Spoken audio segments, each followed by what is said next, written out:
Chapter 8 of the power of the 11th horn of Daniel's fourth beast to change times and laws.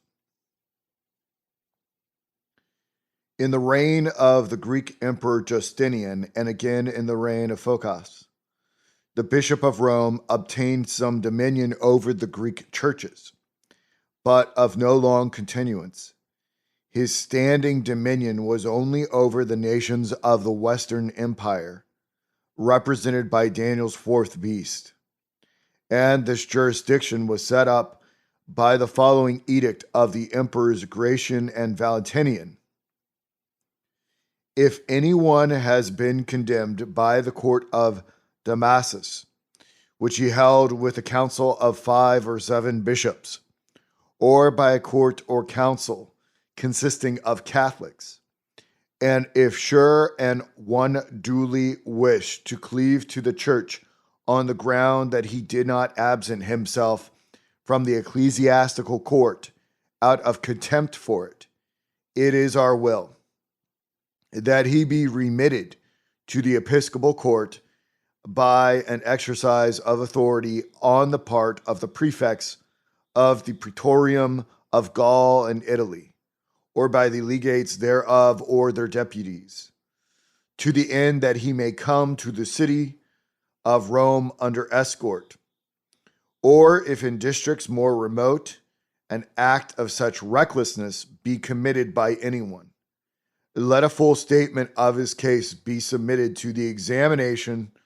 of the metropolitan bishop, or if he be a metropolitan himself, let him without fail make all speed to come to Rome, or to whatever judges the Bishop of Rome shall direct. But if the impartiality of the metropolitan bishop, or of any priest whatever, be questioned, or corruption suspected, let him have right of appeal to the Bishop of Rome, or to a duty-convened council of 15 neighboring bishops. Only after the holding of the inquiry, let not a matter which has been settled be again opened. This edict, wanting the name of both Valens and Theodosius, and the title, was made in the time between their reigns, that is, in the end of the year 378 or the beginning of 379. It was directed to the prefects of the praetorium of Italy and Gaul, and therefore was general. For the prefect of the praetorium of Italy governed Italy, Illyricum, Occidentale, and Africa, and the prefect of the praetorium of Gaul governed Gaul, Spain, and Britain. The granting of this jurisdiction to the Pope gave several bishops occasion to write to him for his resolutions upon doubtful cases, whereupon he answered by decretal epistles, and henceforward he gave laws to the Western churches by such epistles. Himerius, bishop of Tarraco, the head city of a province in Spain, writing to Pope Damasus for his direction about certain ecclesiastical matters, and the letter not arriving at Rome till after the death of Damasus, AC 384. His successor, Siricius, answered the same with a legislative authority, telling him of one thing, since the general decrees sent to the provinces by my predecessor Liberius, of revered memory, forbid this thing to be done. Of another, let them take note that by the authority of the Apostolic See, they are deposed from their ecclesiastical position, of which they have made improper use. Of another, the chief prelates of each province will hereafter bear in mind that if it is further proposed to admit to holy orders any man of such a class, a suitable pronouncement must be issued by the Apostolic See, not only with regard to the status of such a one, but also as to the status of those others whom they have already advanced contrary to canonical law and are introductory decrees. And the epistle he concludes thus: Dearest brother, I have, as I think, explain those general matters which form the body of your grievance. And with regard to those particular questions which you refer to the Roman Church as to the head of your body, the answers I have returned will, as far as I can see, prove sufficient. Now we do earnestly and yet more earnestly exhort you and your brethren to keep the canons and to hold fast by our decretal findings. Moreover, cause that these directions, which form our reply to your questions, be conveyed to the knowledge of all your fellow bishops, and not only to the knowledge of those who are stationed in your own diocese, but also to all those of Carthage, Boeotia, Lusitania, and Gaul. That is, to your neighbors in the provinces on either side of you. Let these arrangements ordained by us for your welfare be sent under cover of your letters. And although it be not permissible for any priest of God to be ignorant of the statutes of the Holy See and the venerable enactments of the canons, yet perchance it will not be without advantage, and in virtue of your long service to the church be it said, highly complimentary to your loving zeal towards ourselves. If those general replies sent specifically to yourself should be brought to the notice of our brethren at large by your earnest sympathy with our objects, wherefore let those decisions which we have determined upon, not rashly but with forethought and much caution and deliberation for the welfare of all, remain inviolate, and for the future let all possibility of claims for exemption be debarred, such being a plea which henceforth will not be accepted by us. Given on the 11th of February in the consulship of the distinguished Arcadius and Bato AC 385. Pope Liberius, in the reign of Jovian or Valentinian I, sent general decrees to the provinces, ordering that the Arians should not be rebaptized, and this he did in favor of the Council of Alexandria, that nothing more should be required of them than to renounce their opinions. Pope Damasus is said to have decreed in a Roman council that tithes and tenths should be paid upon pain of an anathema, and that glory be to the Father, etc., should be said or sung at the end of the Psalms. But the first decretal epistle now extant is this of Siricius to Himerius, by which the Pope made Himerius his vicar over all Spain, for promulgating his decrees and seeing them observed. The Bishop of Seville was also the Pope's vicar sometimes, for Simplicius wrote thus to Zeno, bishop of that place, rejoicing therefore in such evidences, we have thought it fitting that you should be supported by the vicarious authority of our see, protected by the strength whereof suffer not the decrees ordained by the apostolic see, or the limits fixed by the holy fathers, to be overstepped in the least particular. And Pope Hormisda made the Bishop of Seville his vicar over Boeotia and Lusitania, and the Bishop of Tarraco his vicar over all the rest of Spain, as appears by his epistles to them. Pope Innocent I, in his decretal epistle to Victricius, Bishop of Rouen in France, AC 404, in pursuance of the Edict of Gratian, made this decree. If there shall arise any suits or differences between clerics, whether of high or low rank, let the matter in dispute be settled before the bishops of that province in council assembled according to the directions of the Nicene Synod, and be it not permitted to any without the authority of the Roman Church, reverence for which must in all cases be safeguarded, to leave these priests who in that province are with divine assent the governors of the church, and seek shelter in other provinces. But if perchance he had so presumed, let him be regarded as deposed from his clerical office and as guilty of outrage. But if cases of larger import be the subject of examination subsequent to trial by the bishops, let them be referred to the Apostolic See in accordance with the decrees of the Synod and the exigencies of a hallowed custom.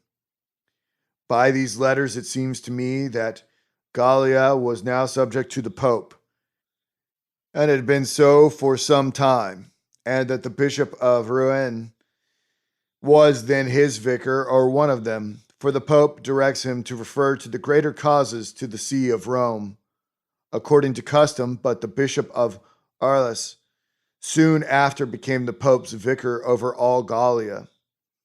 For Pope Zosimus, AC 417, ordaining that none should have access to him without the credentials of his vicars, conferred upon Patroclus, the Bishop of Arles, this authority over all Gallia by the following decree.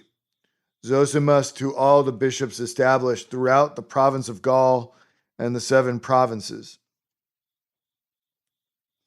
The Apostolic See hath resolved that if anyone from any quarter of Gaul whatsoever, or of any ecclesiastical rank soever, be minded to come to us in Rome, or purposeth to go to any other place on earth, he may not set forth except he have received credentials from his metropolitan bishop, whereby he may notify what is his priestly office, or the ecclesiastical position that he holdeth the bishop's writing affirming these facts.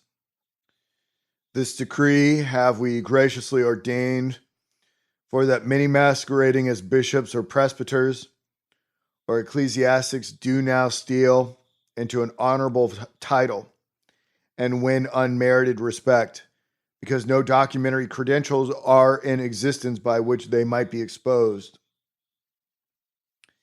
If anyone, therefore, dearly beloved brethren, be he bishop, presbyter, deacon, or of humbler position, come to us without the herein said credentials, be it known to him that he can by no means obtain recognition. This command we have sent everywhere manifestly to the end that all districts may know that our decree is in any wise to be kept. But if anyone of his own accord essay to violate these decrees enacted for the common welfare, let him know that he is banned from communion with us. This privilege of granting credentials we have conferred upon our holy brother and fellow bishop Patroclus, in special recognition of his services, and that the Bishop of Arles was sometimes the Pope's vicar over all France is affirmed also by all the bishops of the Diocese of Arles in the letter to Pope Leo I.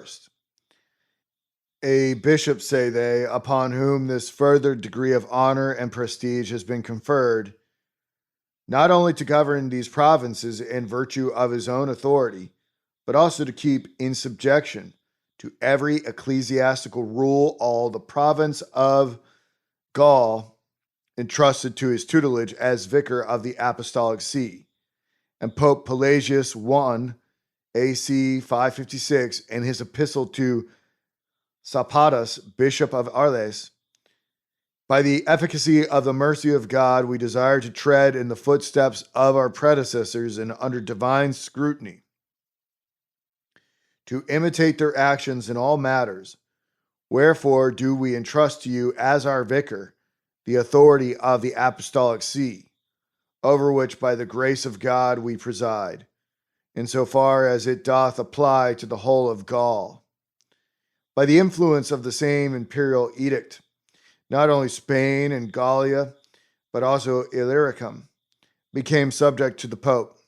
Damasus made Ascolius or Acolius Bishop of Thessalonica, the Metropolitus of Oriental Illyricum, his vicar for hearing of causes. And in the year 382, Acolius, being summoned by Pope Damasus, came to a council at Rome. Pope Siricius the successor of Damasus, decreed that no bishop should be ordained in Illyricum without the consent of Anicius, the successor of Archelaus. And the following popes gave Rufus, the successor of Anicius, a power of calling provincial councils. For in the collections of Hostinius, there is an account of a council of Rome convened under Pope Boniface II, in which were produced letters of Damasus, Siricius, Innocent I, Boniface I, and Celestine, bishops of Rome, to Ascolius, Ennius, and Rufus, bishops of Thessalonica, in which letters they commend to them the hearing of causes to Illyricum, granted by the Lord and the holy canons to the apostolic see throughout that province.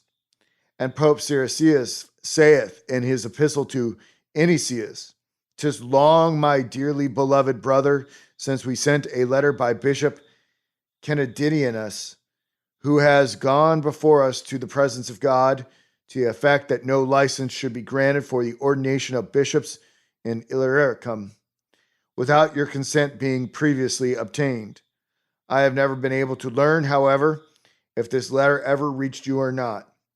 For many of the actions of the bishop in the matter of the filling of offices show a lack of harmony, a fact which you, my dear brother, know better than I. And a little later, you must never relax your diligence, the Holy Spirit working fervently within you, in suppressing all this outrageous conduct. Wherefore you yourself, if possible, and otherwise, those bishops whom you regard as suitable, must in writing direct with your full consent who is to be invested with powers to ordain in the stead of him who has died or has been deposed from office, a Catholic bishop, a man of tried life and morals, a priest who has well served the clergy in accordance with the statutes of the Nicene Synod and of the Roman Church." And Pope Innocent I saith in his epistle to Ennius, "My immediate predecessors of the bishopric, men whose preeminence and qualities are well known, Damasus of sainted memory, Siricius, and he whom I mentioned above, wrote you to the effect that they consigned the supervision of all that was done in those parts to your holiness and your abundant sense of justice." And in his epistle to Rufus, the successor of Ennius, "So let it be taken to heart that the interests of churches separated from me by long distances must be consulted. Wherefore it is my resolve, the Lord Jesus Christ approving thereof, that you, a man of prudence and steadiness, should be entrusted with the care of any suits that may arise throughout the sphere comprised by the churches of Achaia, Thessaly, Old and New Epirus, Crete, Central, Dacia, on the Danube, Mysia, Dardania, and Privalium. We say with the approval of the Lord Christ, for of a truth it is upon his most sacred injunctions that we lay the charge upon your holiness's most excellent prudence and virtue. Nor is this decision of ours an innovation. We do but act on the precedent of your apostolic predecessors, who decreed that a similar charge should be laid upon the sainted Archelaus and Ennius in reward of their services, and Boniface I in his decretal epistle to Rufus and the rest of the bishops in Illyricum. Let no one, as we have often said before, take upon himself to celebrate the ordination of any cleric without the knowledge of the bishop of Thessalonica, to whom, as previously said, we entrust all our powers as our vicar. And Pope Celestine, in his decretal epistle to the bishops throughout Illyricum, saith, "You will know that our powers have been entrusted to Rufus as our vicar, And so, my dearly beloved brethren, if there be any differences among you, let them be referred to his judgment. Without his cognizance, let no one be admitted to clerical office. Let no one without his knowledge presume to appropriate these his peculiar duties or dare to convene a council except by his consent. And in the case of Perigenes, in the title of his epistle, he thus enumerates the provinces under the bishop: to Rufus and the other bishops established throughout Macedonia, Achaia, Thessaly, Old and New Epirus, Prevalum, and Achaia, and Pope Custis in a decretal epistle to the same bishops. In accordance with the precedent set by our predecessors and with our own action in the past, all the churches of Illyricum do hereby come under the supervision of the Bishop of Thessalonica, that by his earnest attention he may discriminate, give judgment in any disputes that arise. As arise they will among the brethren, and let any suit promoted by an individual priest be referred to his decision. Let a council be held as often as disputes arise, and as often as he shall so decree, in view of the exigencies of the situation. And Pope Leo I, in his decretal epistle to Anastasius, Bishop of Thessalonica, in the same way as individual metropolitan bishops are vested with the power of ordination in their own provinces, so we decree that these metropolitan bishops be in turn ordained by you. Only let your choice be on mature and considered judgment. Occidental Illyricum comprehended Pannonia, Prima and Secunda, Savia, Dalmatia, Noricum, Mediterraneum, and Noricum Repens. And its metropolis was Sirmium till Attila destroyed this city. Afterwards, Lauriacum became the metropolis of Noricum, and both Pannonias and Salona, the metropolis of Dalmatia.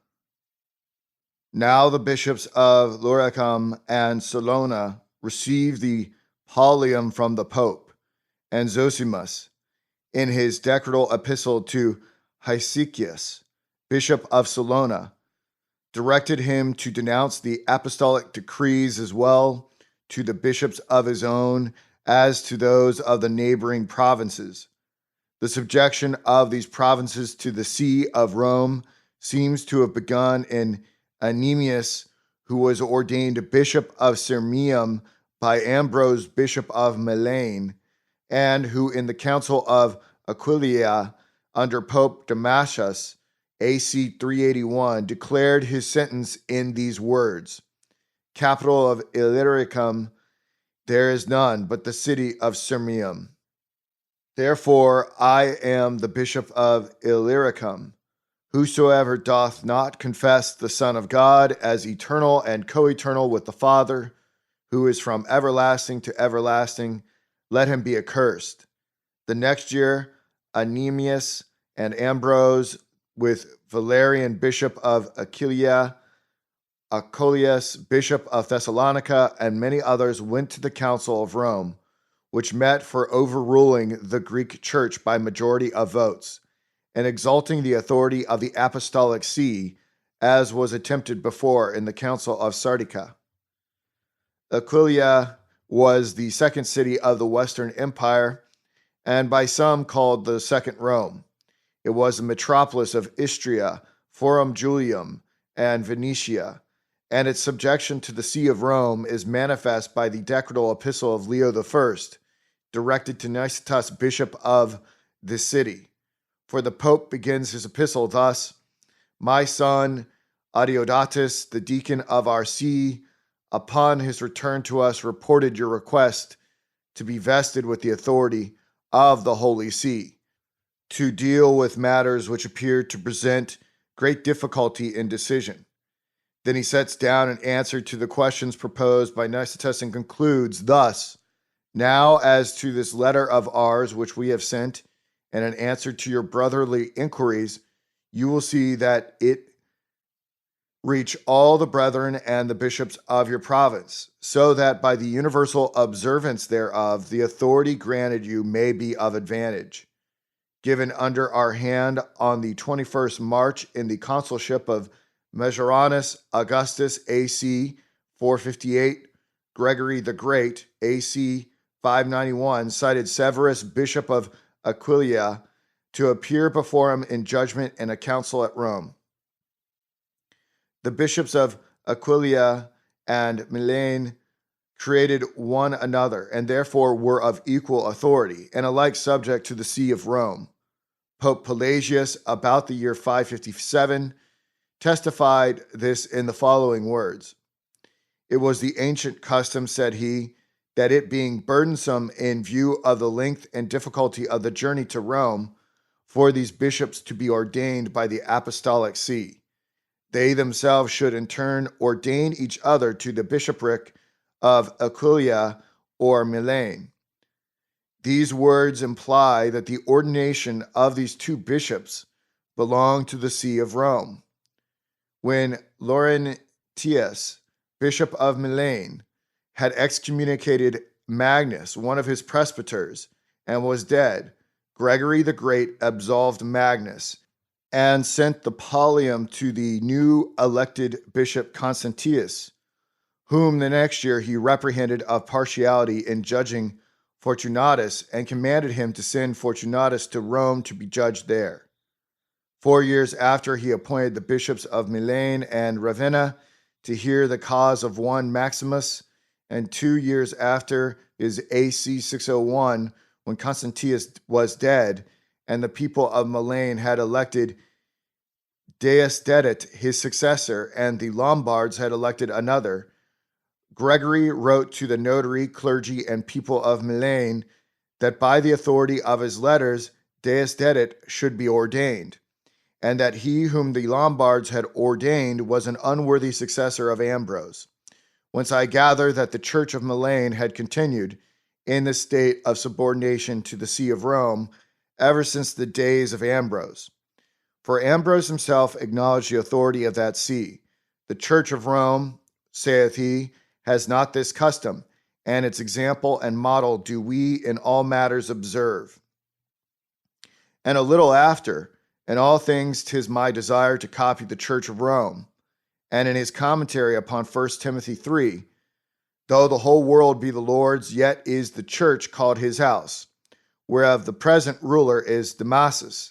In his oration on the death of his brother Satyrus, he relates how his brother, coming to a certain city of Sardinia, summoned the bishop of the place and inquired of him whether he agreed with the Catholic bishop, or in other words, with the Church of Rome. And in conjunction with the Synod of Aquileia, AC 381, in a synodical epistle to the Emperor Gratian, he saith, claim had to be made upon your clemency, not to permit the Roman Church as head of the whole Roman world, or the sacred apostolic faith to be disturbed. For 'tis from your clemency that justice is vouchsafed to all of the Holy Communion. The churches, therefore, of Aquileia and Milan were subject to the see of Rome from the days of the Emperor Gratian. Auxentius, the predecessor of Ambrose, was not subject to the see of Rome, and consequently the subjection of the Church of Milan began in Ambrose. This diocese of Milan contained Liguria with Insubria, the Alpes, Cadiae, and Rhaetia, and was divided from the diocese of Aquileia by the river Adua. In the year 844, the Bishop of Milan broke off from the see of Rome and continued in this separation about 200 years, as is thus related by Sigonius. In the same year, Angilbertus, Archbishop of Milan, seceded from the see of Rome for some reason not sufficiently authenticated, and such a precedent did he set his successors, that not till 200 years did the see of Milan return to the obedience and authority of the see of Rome. The Bishop of Ravenna, the metropolis of Flaminia and Emilia, was also subject to the Pope, for Zosimus, AC 417, excommunicated some of the presbyters of that church and wrote a comminatory epistle about them to the clergy of that church as a branch of the Roman church. And their own church, saith he, and by that is meant in our Roman church. When those of Ravenna, having elected a new bishop, gave notice thereof to Pope Sixtus, the Pope set him aside and ordained Peter Chrysologus in his room. Chrysologus, in his epistle to Eutyches, extant in the Acts of the Council of Chalcedon, wrote thus: in view of our zeal for peace and for the faith, we cannot hear cases on matters of faith without the consent of the bishop of the Roman state. Pope Leo I, being consulted by Leo, bishop of Ravenna, about some questions, answered him by a decretal epistle AC 451. And Pope Gregory the Great, reprehending John, bishop of Ravenna, about the use of the pallium, tells him of a precept of one of his predecessors, Pope John, commanding that all the privileges formerly granted to the bishop and church of Ravenna should be kept. To this John returned a submissive answer. And after his death, Pope Gregory ordered a visitation of the church of Ravenna, confirmed the privileges heretofore granted them, and sent his pallium as of ancient custom to their new bishop Maranian. Yet this church revolted sometimes from the Church of Rome, but returned again to its obedience. The rest of Italy, with the islands adjacent, containing the Suburcarian regions or 10 provinces under the temporal vicar of Rome, viz. Campania, Tuscia, and Umbria, Picenum, Suburcarium, Sicily, Apulia, and Calabria, Bruth and Lucania, Samnium, Sardinia, Corsica, and Valeria, constituted the proper province of the Bishop of Rome. For the Council of Nice, in their 5th canon, ordained that councils should be held every spring and autumn in every province. And according to this canon, the bishops of this province met at Rome every half year. In this sense, Pope Leo I applied this canon to Rome, and a decretal epistle to the bishops of Sicily, written in the consulship of Alypius and Artaber, AC 447. It having been most wisely decreed by the Holy Fathers that 2 councils of the bishops must be held every year. Let 3 of your number always come to Rome for the 29th of September as associates with the permanent council, and let this custom be preserved by you without subterfuge, since the Lord graciously assisting us. It would be the more easily effected that no scandals or heresies should rise in the church. For in the presence of the Apostle Peter be it said, it hath ever been the purpose of our coming together, that all the canonical decrees should remain inviolate with all the priests of God. The province of Rome therefore comprehended Sicily, with so much of Italy and the neighboring islands as sent bishops to the annual councils of Rome, but extended not into the provinces of Ravenna, Aquileia, Milan, Arles, etc., those provinces having councils of their own. The bishops in every province of the Roman Empire were convened in council by the metropolitan or bishop of the head city of the province, and this bishop presided in that council. But the bishop of Rome did not only preside in his own council of the bishops of the Suburcarian regions, but also gave orders to the metropolitans of all the other provinces in the Western Empire, as their universal governor, as may be further perceived by the following instances. Pope Zosimus, AC 417, cited Proculus, bishop of Marseilles, to appear before a council at Rome for illegitimate ordinations, and condemned him, as he mentions in several of his epistles. Pope Boniface I, AC 419, upon a complaint of the clergy of Valentia against Maximus, a bishop, summoned the bishops of all Gallia and the 7 provinces to convene in a council against him, and saith in his epistle that his predecessors had done the like. Pope Leo I called a general council of all the provinces of Spain to meet in Galicia against the Manichees and Priscillianists, as he says in his decretal epistle to Turribius, a Spanish bishop, and in one of his decretal epistles to Nicetas, bishop of Aquileia. He commands him to call a council of the bishops of that province against the Pelagians, which might ratify all the synodal decrees which had been already ratified by the See of Rome against this heresy. And in his decretal epistle to Anastasius, bishop of Thessalonica, he ordained that bishops should hold 2 provincial councils every year, and refer the harder causes to the See of Rome. And if upon any extraordinary occasion it should be necessary to call a council, he should not be troublesome to the bishops under him, but content himself with 2 bishops out of every province, and not detain them above 15 days.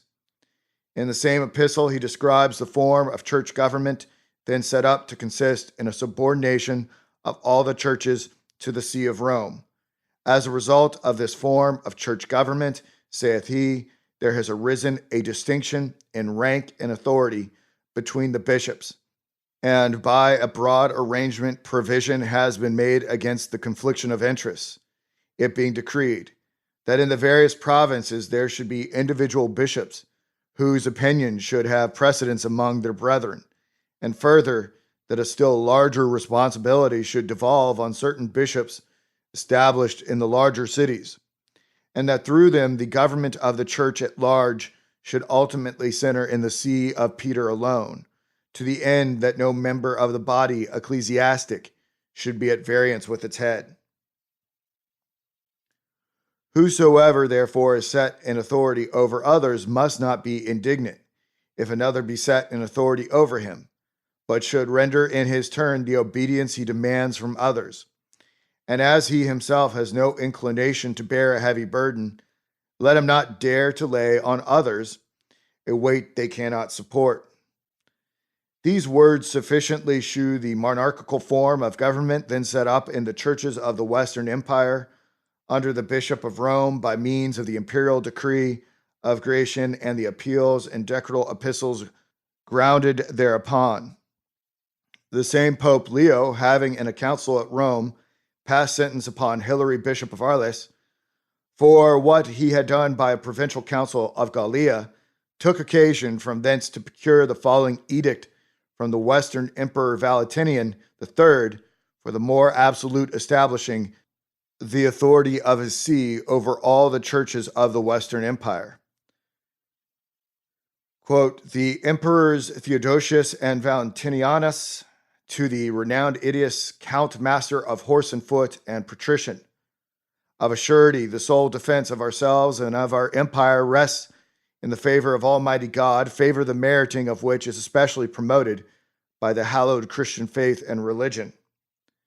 Since, therefore, the preeminence of the Holy See as the tribute due to St. Peter, who is chief of the episcopal body and the glory of the Roman state, has received additional confirmation from the authority of the Sacred Synod, let not anyone in presumption attempt to make any arrangement in any matter wherein he hath no powers without the authority of that see. For peace will be secured throughout all the churches only when the church as a whole acknowledges its governor. Though these rights have so far been guarded from violation, Hilary of Arles, as we understand from the faithful report of the Venerable Leo, Pope of Rome, hath insolently and outrageously essayed to usurp certain offices, whereto he hath no right. And for this cause the Transalpine churches have been visited by an accursed tumult, whereof a late example is the best witness. For Hilary, styling himself the Bishop of Arles, without consulting the pontiff of the church at Rome, assailed the prerogative of the ordination of bishops, usurping on his own authority an office to which he had no claim. Some he deposed on insufficient grounds, Others with unseemly force he ordained against the will and in face of the opposition of the laity. And when an electorate which had no part in the election refused to receive those bishops, he gathered together an armed band, and like an enemy laid siege to their defenses or stoned and forced them. And so by acts of war installed in his see a man who was to preach a gospel of peace. These and such like actions perpetrated against the majesty of the empire, and in disrespect to the apostolic see, have been reviewed and examined by the court of the Pope of Rome, and a definite decision has been adopted against him with regard to those bishops whom he wrongly ordained. This decision would undoubtedly have been valid throughout the length and breadth of the Gallic provinces, even without our imperial sanction. For what that the pontiff approves could be condemned, but our additional authority hath been given for the following purpose: be it henceforth illegal either for Hilary, who remains in possession of his title of bishop only by the kindly and considerate permission of the Holy Father, or for any other whatsoever to settle ecclesiastical matters by military force, or to oppose the precepts of the Roman pontiff. For by such presumption, the fealty and reverence due to our empire are violated. Nor is this the only abuse, and it indeed is most criminal, that we order to cease, but further lest any trivial quarrel rise amongst the churches, or the religious discipline in any case be seen to relax. We do thus resolve with permanent sanction that no one, be he a great bishop of Gaul or of the other provinces, attempt aught contrary to the established customs, without the authority of the reverend Pope of the Eternal City. But let all that the authority of the Apostolic See has sanctioned or will sanction be as law both to them and to all and sundry. Wherefore, if any of the bishops being summoned to the court of the Roman pontiff neglect to come, he must be compelled to present himself by the governor of that same province. And in all we charge thee, Idias, dearly beloved father of Augustus, that the rights which our sainted predecessors conceded to the See of Rome be maintained and protected, to assist your highness in effecting, by means of the authority of our present law and edict, the observation of the above statutes. A fine of 10 pounds in gold will be imposed on every judge who permits the violation of our decrees. And may heaven preserve you for many years, dear Father Idias. Given on the 6th June at Rome in the consulship of Valentinius Augustus, AC 445. By this edict, the Emperor Valentinian enjoined an absolute obedience to the will of the Bishop of Rome throughout all the churches of his empire, and declares that for the bishops to attempt anything without the Pope's authority is contrary to ancient custom, and that the bishops summoned to appear before his judicature must be carried thither by the governor of the province. And he ascribes these privileges of the See of Rome to the concessions of his dead ancestors, that is, to the edict of Gratian and Valentinian II, as above, by which reckoning this dominion of the Church of Rome was now of 66 years standing. And if in all this time it had not been sufficiently established, this new edict was enough to settle it beyond all question throughout the Western Empire. Hence, all the bishops of the province of Arles, in their letter to Pope Leo AC 450, petitioning for a restitution of the privileges of their metropolitan, say, through blessed Peter, the Prince of Apostles, the Holy Roman Church used to hold the primacy over all the churches of the whole world. And Seratius, Solonius, and Varanus, 3 bishops of Gallia, say in their epistle to the same Pope, we, your servants, cannot contain ourselves with great and inexpressible thanksgiving that the letter of private guidance which you gave us is in the councils of all the churches acclaimed so heartily that judgment thereon is unanimous in its declaration that the primacy of the Holy See has been deservedly established in Rome, whence it will be possible for the revelations of the apostolic spirit to be conveyed as far as here.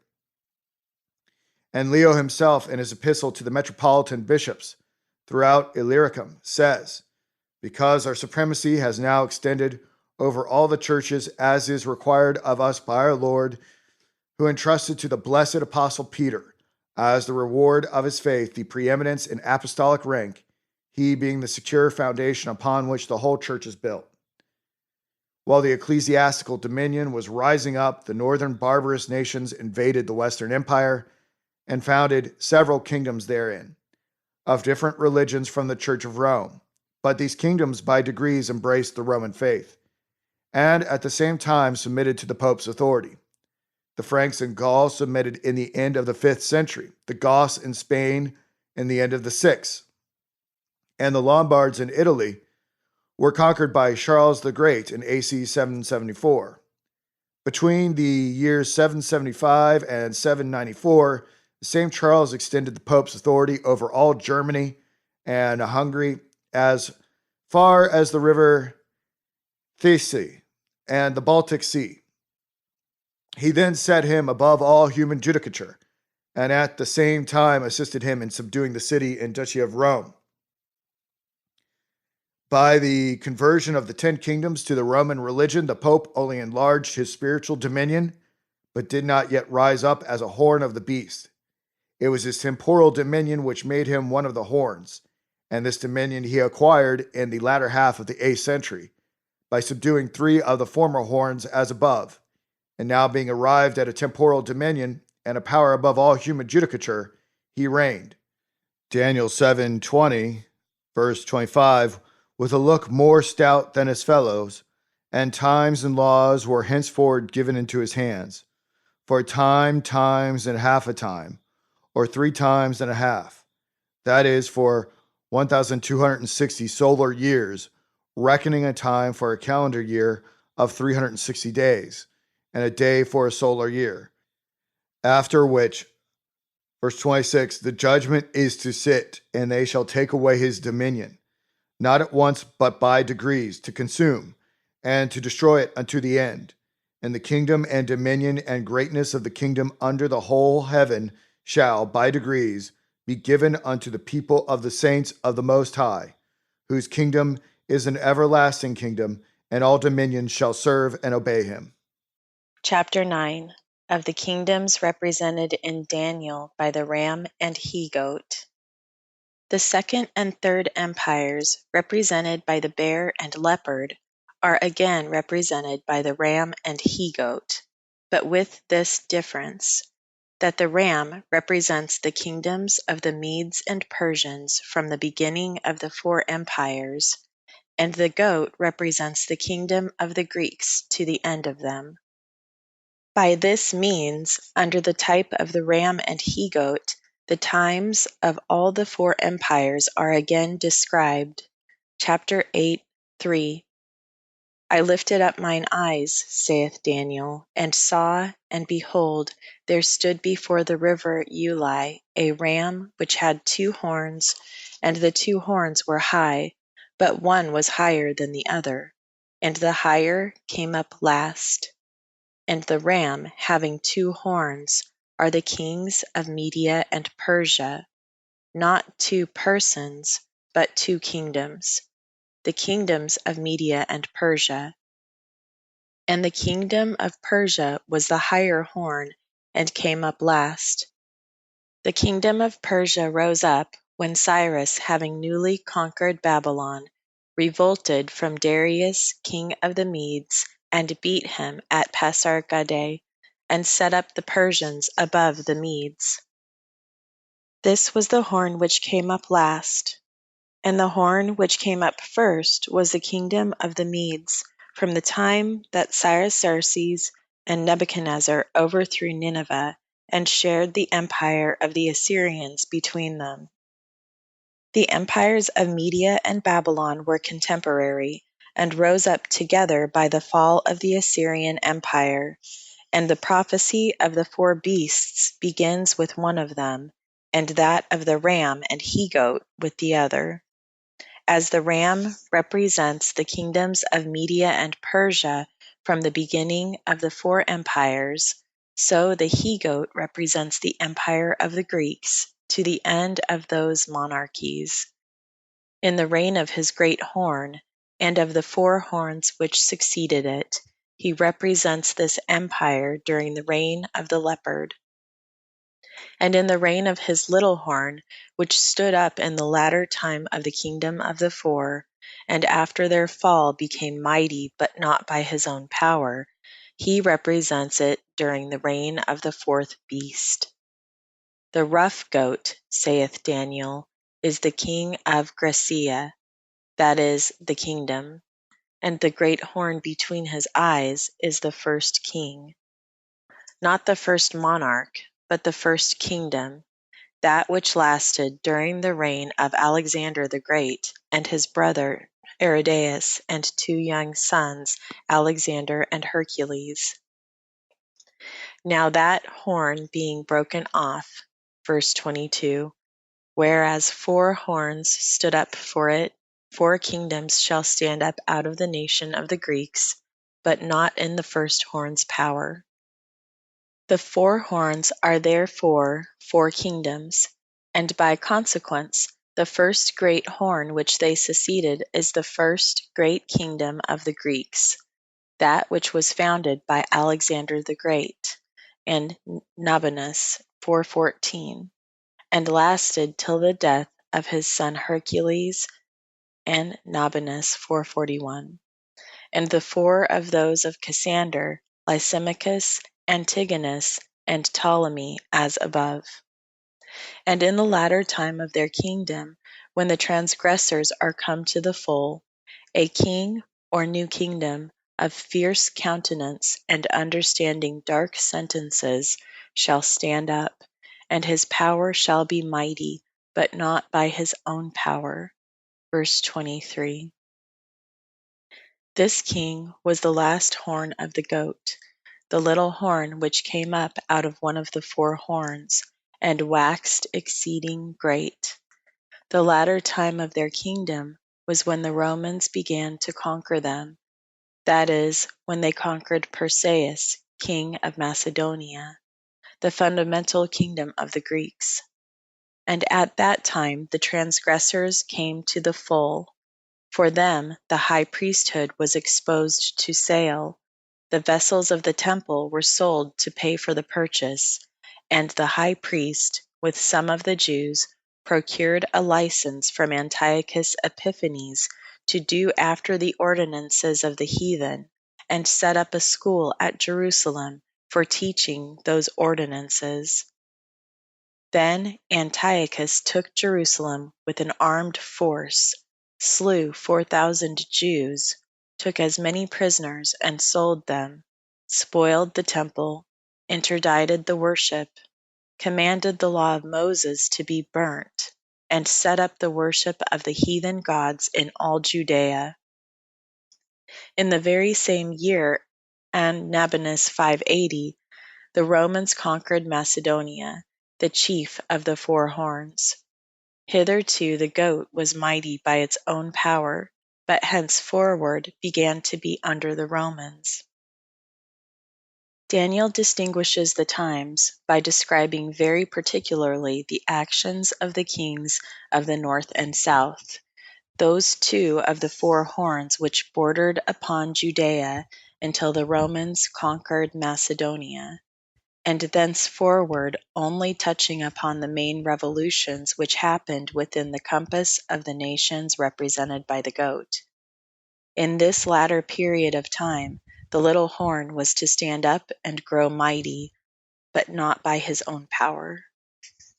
The 3 first of Daniel's beasts had their dominions taken away, each of them at the rise of the next beast, but their lives were prolonged, and they are all of them still alive. The 3rd beast, or leopard, reigned in his 4 heads till the rise of the 4th beast, or empire of the Latins, and his life was prolonged under their power. This leopard reigning in his 4 heads signifies the same thing with the he-goat reigning in his 4 horns, and therefore the he-goat reigned in his 4 horns till the rise of Daniel's 4th beast, or empire of the Latins. Then its dominion was taken away by the Latins, but its life was prolonged under their power. The Latins are not comprehended among the nations represented by the he-goat in this prophecy.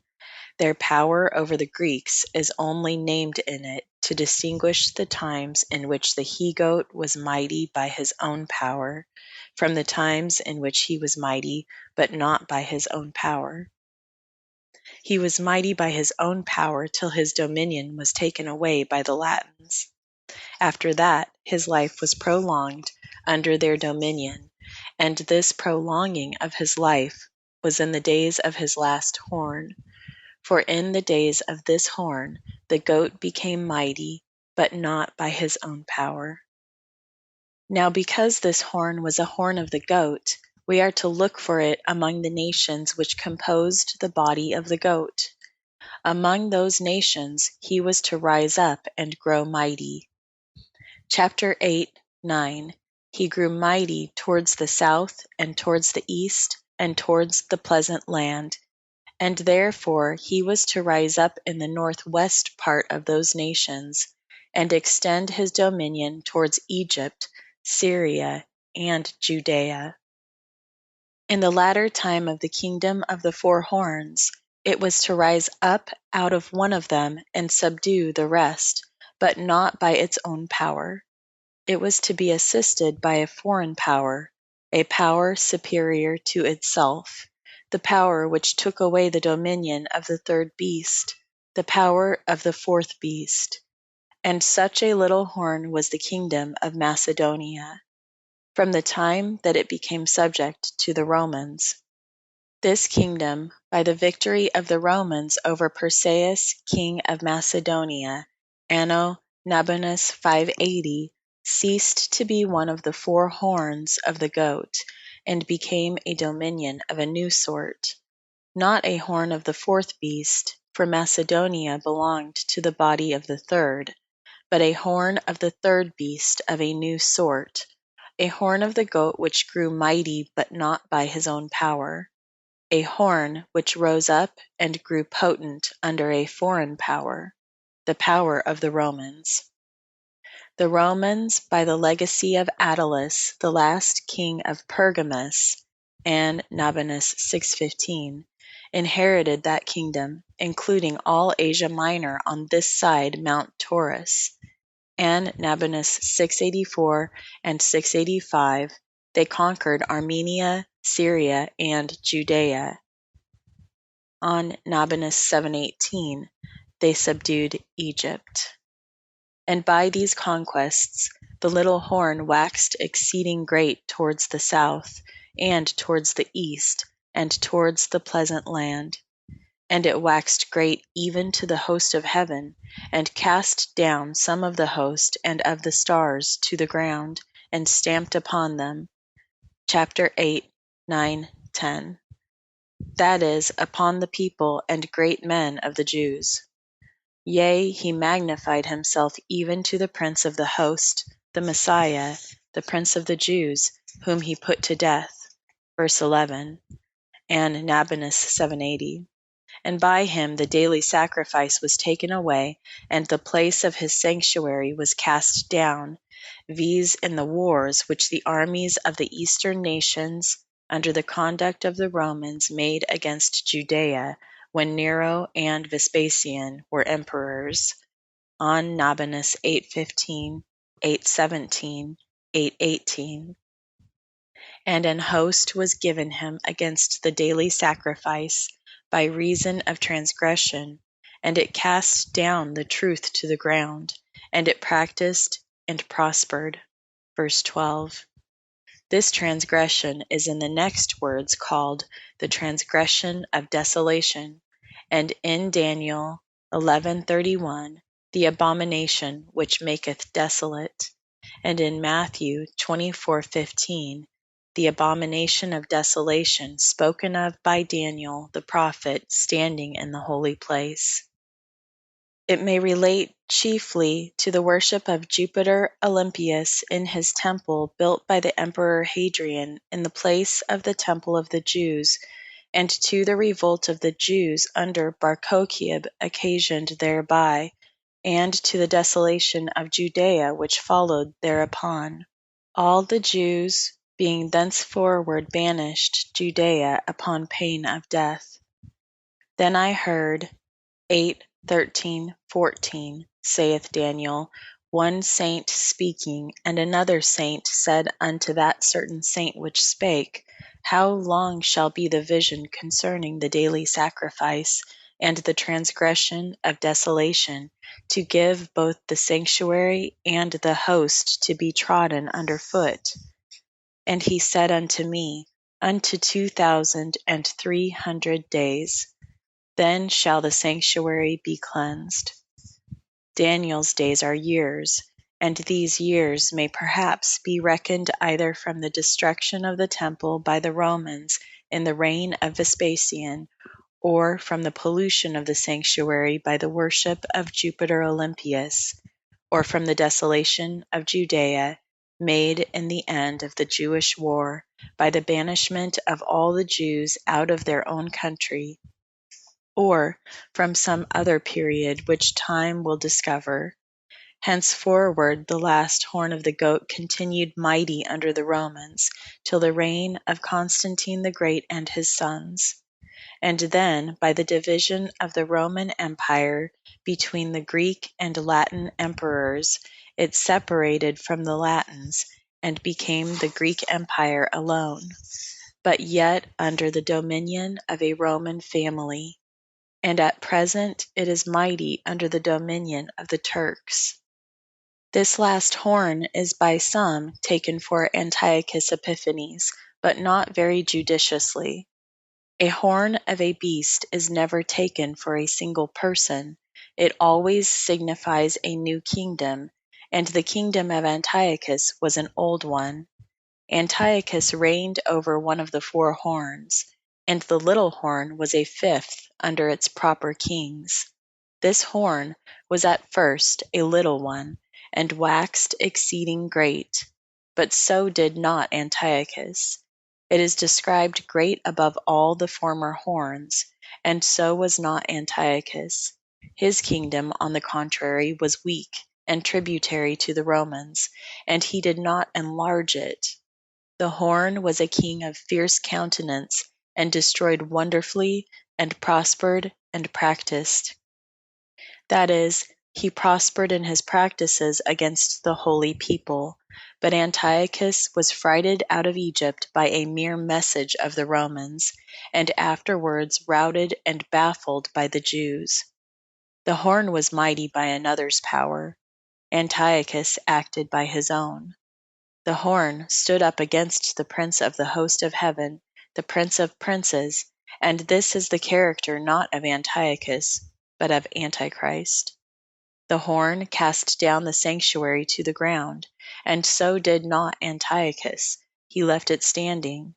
The sanctuary and host were trampled under foot 2,300 days, and in Daniel's prophecies days are put for years.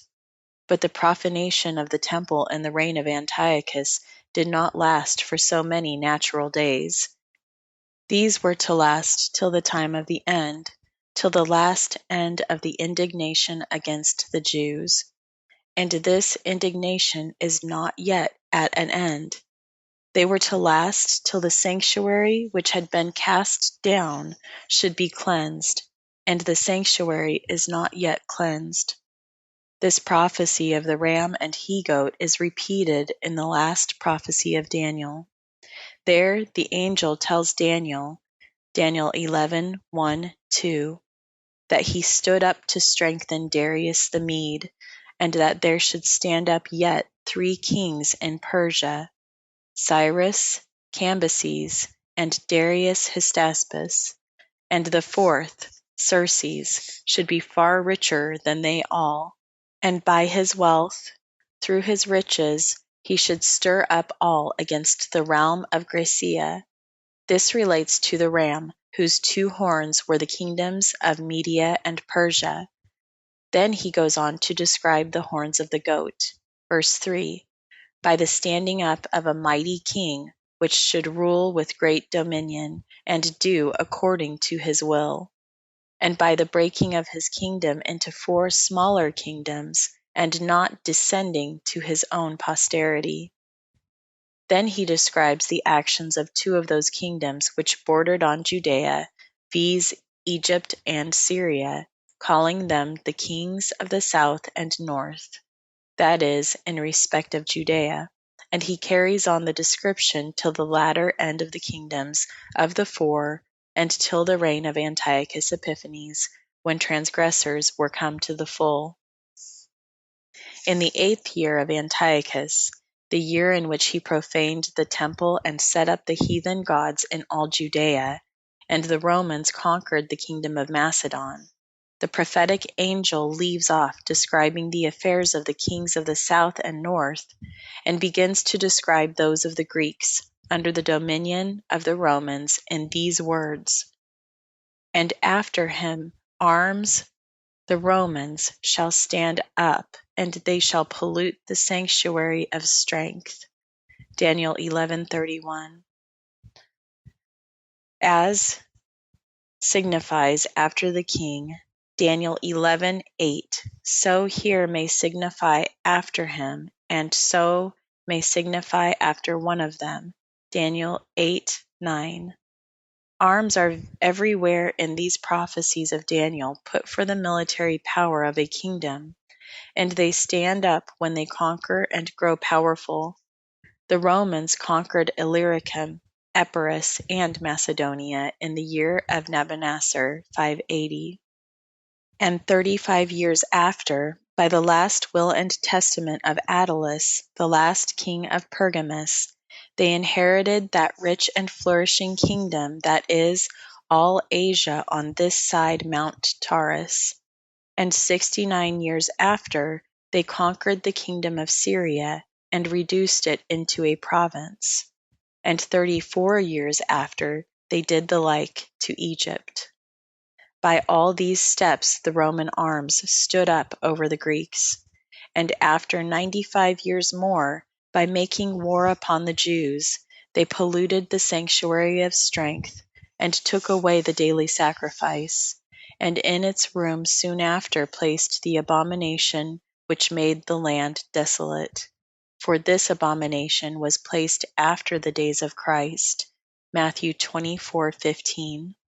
In the 16th year of the Emperor Hadrian, AC 132, they placed this abomination by building a temple to Jupiter Capitolinus, where the temple of God in Jerusalem had stood. Thereupon the Jews, under the conduct of Bar-Kokhba, rose up in arms against the Romans, and in that war had 50 cities demolished, 985 of their best towns destroyed, and 580,000 men slain by the sword. And in the end of the war, AC 136, they were all banished Judea upon pain of death. And that time the land hath remained desolate of its old inhabitants. Now that the prophetic angel passes in this manner from the 4 kingdoms of the Greeks to the Romans reigning over the Greeks, is confirmed from hence that in the next place he describes the affairs of the Christians unto the time of the end in these words, chapter 11:33. And they that understand among the people shall instruct many, yet they shall fall by the sword and by flame, by captivity and by spoil many days. Now when they shall fall, they shall be holpen with a little help, these in the reign of Constantine the Great, but many shall cleave to them with dissimulation. And some of them of understanding there shall fall to try them, and to purge them from the dissemblers, and to make them white even to the time of the end. And a little after, the time of the end is said to be a time, times, and half a time, which is the duration of the reign of the last horn of Daniel's 4th beast, and of the woman and her beast in the Apocalypse. Chapter 10 of the prophecy of the 70 weeks. The vision of the image composed of four metals was given first to Nebuchadnezzar, and then to Daniel in a dream. And Daniel began then to be celebrated for revealing of secrets. Ezekiel 28:3. The vision of the four beasts and of the Son of Man coming in the clouds of heaven was also given to Daniel in a dream. That of the ram and the he-goat appeared to him in the daytime, when he was by the bank of the river WHITLA, and was explained to him by the prophetic angel Gabriel. It concerns the prince of the host and the prince of princes. And now, in the first year of Darius the Mede over Babylon, the same prophetic angel appears to Daniel again and explains to him what is meant by the Son of Man, by the prince of the host, and the prince of princes. The prophecy of the Son of Man coming in the clouds of heaven relates to the second coming of Christ. That of the prince of the host relates to his first coming. And this prophecy of the Messiah, in explaining them, relates to both comings and assigns the times thereof. This prophecy, like all the rest of Daniel's, consists of two parts: an introductory prophecy and an explanation thereof. The whole I thus translate and interpret. 70 weeks are cut out upon thy people and upon thy holy city to finish transgression and to make an end of sins, to expiate iniquity, and to bring in everlasting righteousness, to consummate the vision and the prophet, and to anoint the most holy. Chapter 9, 24, 25, 26, 27. Know also and understand that from the going forth of the commandment to cause to return and to build Jerusalem unto the anointed, the prince, shall be 7 weeks. Yet 62 weeks shall it return, and the street be built, and the wall. But in troublesome times, and after the 62 weeks, the anointed shall be cut off, and it shall not be his. But the people of a prince to come shall destroy the city and the sanctuary, and the end thereof shall be with a flood, and unto the end of the war desolations are determined. Yet shall he confirm the covenant with many for 1 week, and in half a week he shall cause the sacrifice and oblation to cease. And upon a wing of abominations he shall make it desolate, even until the consummation, and that which is determined to be poured upon the desolate. 70 weeks are cut out upon thy people and upon thy holy city, to finish transgression, etc. Here, by putting a week for 7 years, are reckoned 490 years from the time that the dispersed Jews should be reincorporated into a people and a holy city, until the death and resurrection of Christ, whereby transgression should be finished, and sins ended, iniquity be expiated, and everlasting righteousness brought in, and this vision be accomplished, and the prophet consummated, that prophet whom the Jews expected, and whereby the most holy should be anointed. He who is therefore in the next words called the anointed, that is the Messiah or the Christ. For by joining the accomplishment of the vision with the expiation of sins, the 490 years are ended with the death of Christ. Now the dispersed Jews became a people and city, when they first returned into a polity or body politic. And this was in the 7th year of Artaxerxes Longimanus, when Ezra returned with a body of Jews from captivity and revived the Jewish worship, and by the king's commission created magistrates in all the land, to judge and govern the people according to the laws of God and the king. Ezra 7:25. There were but 2 returns from captivity, Zerubbabel's and Ezra's, In Zerubbabel's, they had only commissioned to build the temple. In Ezra's, they first became a polity or city by a government of their own. Now the years of this Artaxerxes began about 2 or 3 months after the summer solstice, and his 7th year fell in with the 3rd year of the 80th Olympiad, and the latter part thereof, wherein Ezra went up to Jerusalem, was in the year of the Julian period, 4257. Count the time from thence to the death of Christ, and you will find it just 490 years.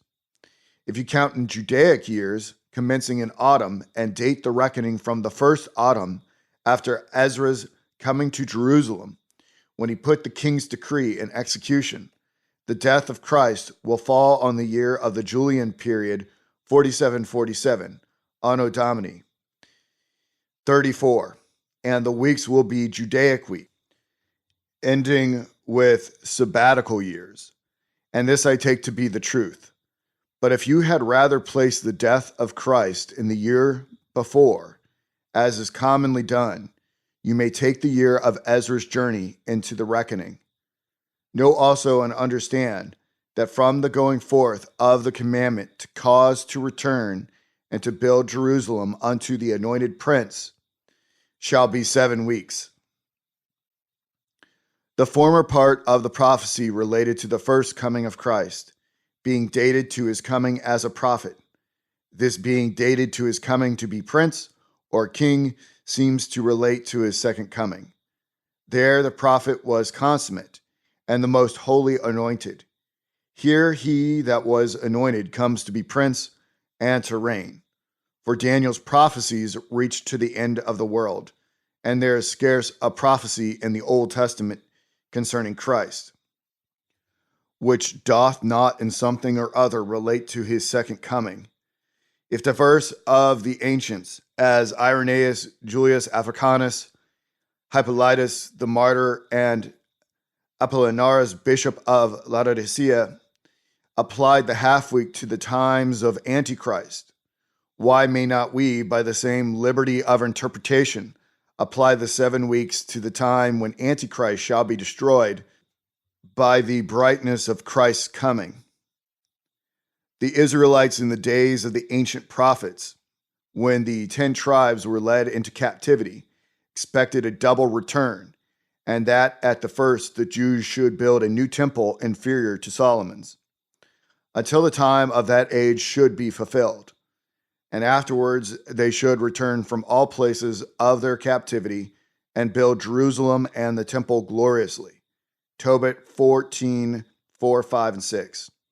And to express the glory and excellence of this city, it is figuratively said to be built of precious stones. Tobit 13, 16, 17, 18, Isaiah 44, 11, 12, Revelation 11, and called the New Jerusalem, the heavenly Jerusalem, the holy city, the Lamb's wife, the city of the great King, the city into which the kings of the earth do bring their glory and honor. Now, while such a return from captivity was the expectation of Israel, even before the times of Daniel, I know not why Daniel should omit it in his prophecy. This part of the prophecy being therefore not yet fulfilled, I shall not attempt a particular interpretation of it, but content myself with observing that as the 70 and the 62 weeks were Jewish weeks ending with sabbatical years, so the 7 weeks are the compass of a jubilee, and begin and end with actions proper for a jubilee, and of the highest nature for which a jubilee can be kept, and that since the commandment to return and to build Jerusalem precedes the Messiah, the Prince, 49 years, it may perhaps come forth not from the Jews themselves, but from some other kingdom friendly to them, and precede their return from captivity, and give occasion to it. And lastly, that this rebuilding of Jerusalem and the waste places of Judah is predicted in Micah 7:11, Amos 9:11, 14, Ezekiel 36, 33, 35, 36, 38, Isaiah 44, 3, 11, 12, 45, 12, 51, 4, 55, 18, 21, 22, and Tobit 14, 5. And that the return from captivity and coming of the Messiah and his kingdom are described in Daniel 7, Revelation 19, Acts 1, Matthew 24, Joel 3, Ezekiel 36, 37, Isaiah 50, 52, 53, 55, and 56, and many other places of Scripture. The manner I know not. Let time be the interpreter. Yet 62 weeks shall it return, and the street be built, and the wall, but in troublesome times.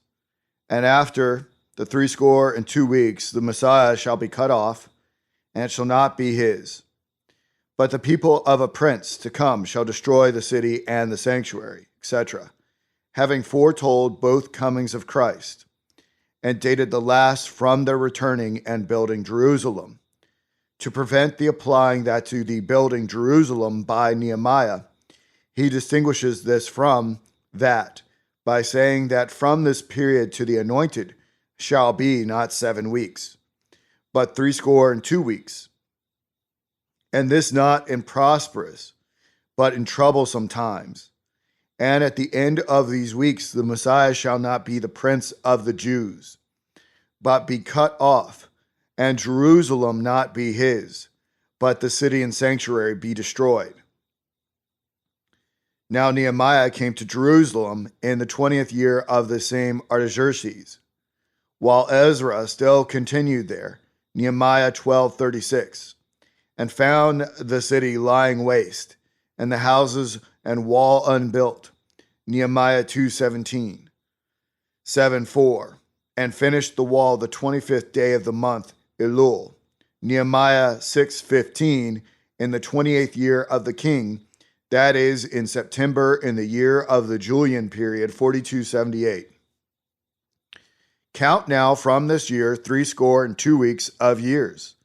That is 434 years, and the reckoning will end in September, in the year of the Julian period, 4712, which is the year in which Christ was born, according to Clemens Alexandrinus, Irenaeus, Eusebius, Epiphanius, Jerome, Orosius, Cassiodorus, and other ancients. And this was the general opinion till Dionysius, Exeges, invented the vulgar account in which Christ's birth is placed 2 years later.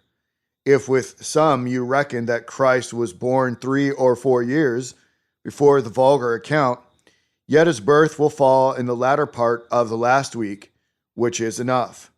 How after these weeks Christ was cut off and the city and sanctuary destroyed by the Romans is well known. Yet shall he confirm the covenant with many for 1 week.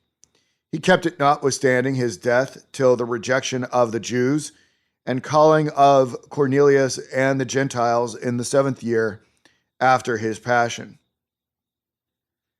And in half a week he shall cause the sacrifice and oblation to cease, that is, by the war of the Romans upon the Jews, which war after some commotions began in the 13th year of Nero, AD 67, in the spring when Vespasian with an army invaded them, and ended in the 2nd year of Vespasian, AD 70, in autumn, September 7th, when Titus took the city, having burnt the temple 27 days before, so that it lasted 3 years and a half. And upon a wing of abominations he shall cause desolation even until the consummation, and that which is determined be poured upon the desolate. The prophets, in representing kingdoms by beasts and birds, put their wings stretched out over any country, for their armies sent out to invade and rule over that country. Hence, a wing of abominations is an army of false gods. For an abomination is often put in Scripture for a false god, and where Chemosh is called the abomination of Moab, and Molech, the abomination of Ammon, 1 Kings 11:7. The meaning, therefore, is that the people of a prince to come shall destroy the sanctuary and abolish the daily worship of the true God and overspread the land with an army of false gods.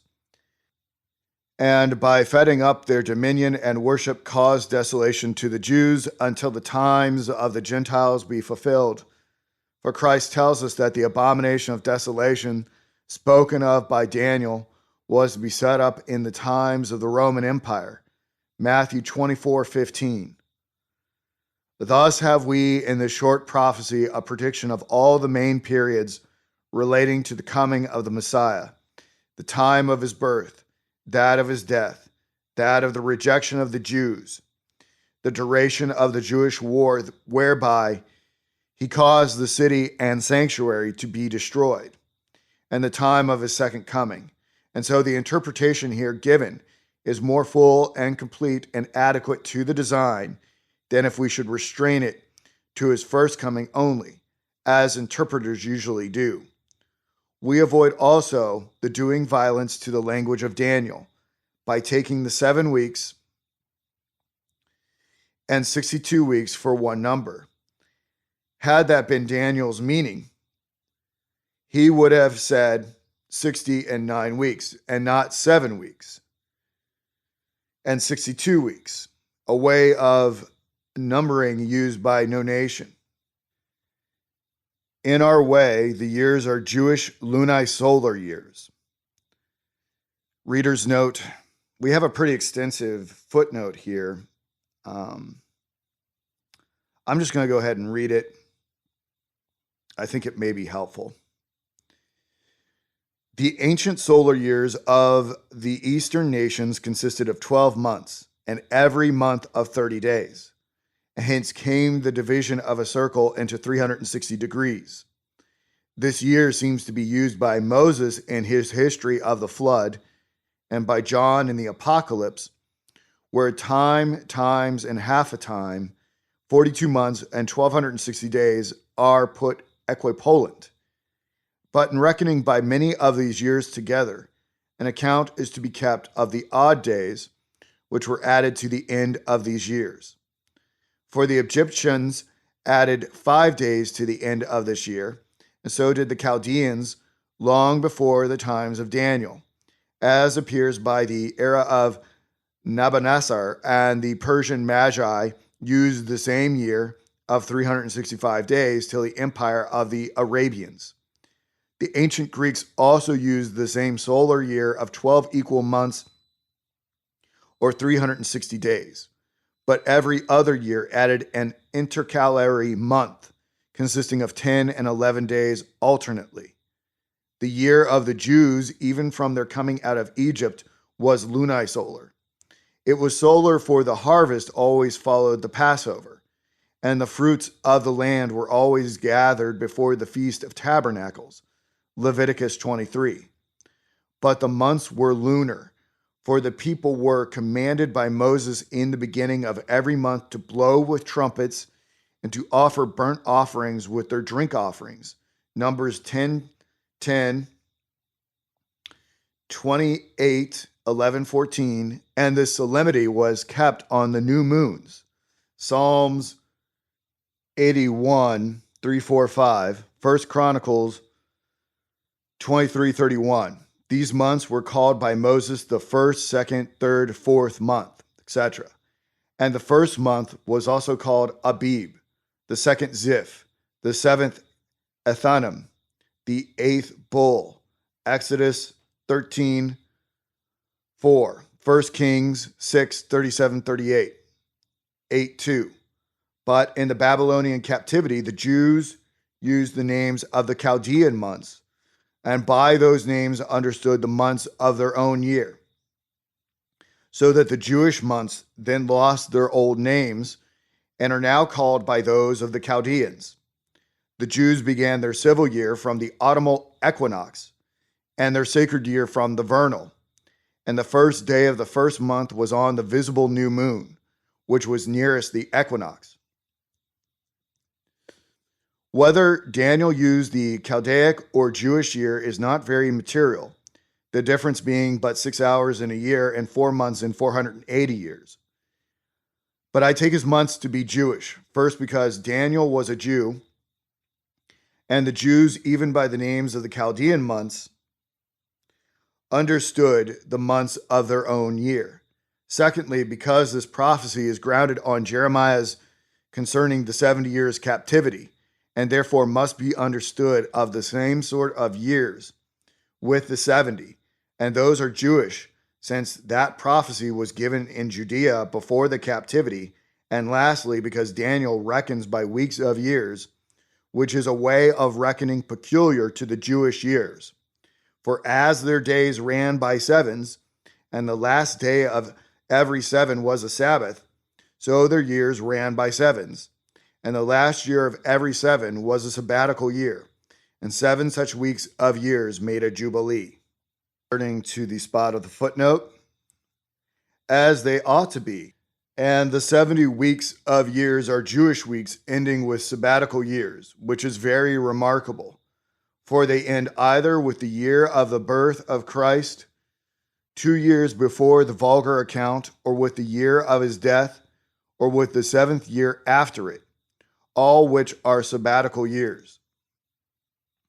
Others either count by lunar years or by weeks not Judaic, and which is worse, they ground their interpretations on erroneous chronology, accepting the opinion of Functius about the 70 weeks, which is the same with ours.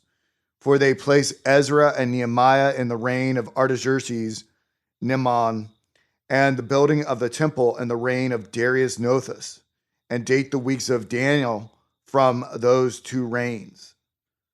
The grounds of the chronology here followed. I will now set down as briefly as I can. The Peloponnesian War began in spring and won Olymp 87, as Diodorus, Eusebius, and all other authors agree. It began 2 months before Pythagoras ceased to be archon Thucydides L2, that is, in April, 2 months before the end of the Olympic year. Now, the years of this war are most certainly determined by the 50 years' distance of its first year from the transit of Xerxes inclusively, Thucyd L2, or 48 years exclusively, Eratosth Apuklim Alex, by the 69 years' distance of its end, or 27th year, from the beginning of Alexander's reign in Greece, by the acting of the Olympic Games in its 4th and 12th years. This is L5, and by 3 eclipses of the sun and 1 of the moon mentioned by Thucydides and Xenophon. Now, Thucydides, an unquestionable witness, tells us that the news of the death of Artaxerxes Longimanus was brought to Ephesus, and from thence by some Athenians to Athens. In the 7th year of this Peloponnesian War, when the winter half year was running, and therefore he died Anno 4 Olympian 88 in the year of NJP 4289.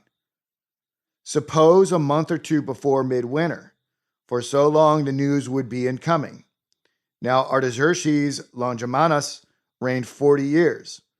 By the consent of Diodorus, Eusebius, Jerome, Sulpicius, or 41 according to Ptolemy in Can, Clem, Alexander, L1, Strom, Cron, Alexandria, Albopharagius, Nicephorus, including therein the reign of his successors, Xerxes and Sogdian, as Albopharagius informs us. After Artaxerxes reigned his son Xerxes 2 months and Sogdian 7 months, but the reign is not reckoned apart in summing up the years of the kings, but is included in the 40 or 41 years reign of Artaxerxes. Omit these 9 months, and the precise reign of Artaxerxes will be 39 years and 3 months. And therefore, since his reign ended in the beginning of winter and JP 4289, It began between midsummer and autumn and JP 4250. The same thing I gather also thus. Cambyses began his reign in spring and JP 4185 and reigned 8 years, including the 5 months of Smerdes. And then Darius Hystaspes began in spring and JP 4193 and reigned 36 years by the unanimous consent of all chronologers. The reigns of these two kings are determined by 3 eclipses of the moon observed at Babylon and recorded by Ptolemy, so that it cannot be disputed. One was in the 7th year of Cambyses and JP 4191, July 16th at 11 at night. Another in the 20th year of Darius and JP 4212, November 19th at 11 hour 45 minute at night. A third in the 31st year of Darius and JP 4223, April 25th at the 11th hour 30 minute at night. By these eclipses and the prophecies of Haggai and Zechariah compared together, it is manifest that his years began after the 24th day of the 11th Jewish month and before the 25th day of April, and by consequence about March. Xerxes therefore began in spring and JP 4229, for Darius died in the 5th year after the battle at Marathon, as Herodotus, Lib 7, and Plutarch mention. And that battle was in October and JP 4224, 10 years before the battle at Salamis. Xerxes therefore began with less than a year after October and JP 4228.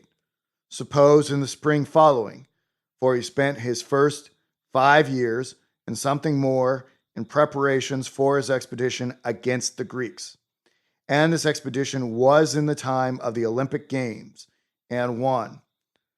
Olympian 75, Caliade, Athenes, Archonte, 28 years after the regifuge and consulship of the first consul Junius Brutus, Anno Urbis Conditiae 273, Fabio and Furio Cos. The passage of Xerxes' army over the Hellespont began in the end of the 4th year of the 74th Olympiad, that is in June and JP 4234, and took up 1 month. And in autumn, 3 months after, on the full moon, the 16th day of the month, Munishayon, was the battle at Salamis, and a little after that, an eclipse of the sun, which by the calculation fell on October 2nd. His 6th year, therefore, began a little before June, suppose in spring and JP 4234, and his 1st year consequently in spring and JP 4229 as above. Now he reigned almost 21 years by the consent of all writers. Add the 7 months of Artabanus, and the sum will be 21 years and about 4 or 5 months, which end between midsummer and autumn and JP 4250. At this time, therefore, began the reign of his successor, Artaxerxes, as was to be proved. The same thing is also confirmed by Julius Africanus, who informs us out of former writers that the 20th year of this Artaxerxes was the 115th year from the beginning of the reign of Cyrus in Persia, and fell in with and for Olympian 83. It began therefore with the Olympic year soon after the summer solstice, and JP 4269. Subduct 19 years, and his 1st year will begin at the same time of this year and JP 4250 as above. His 7th year, therefore, began after midsummer and JP 4256, and the journey of Ezra to Jerusalem in the spring following fell on the beginning of and JP 4257 as above.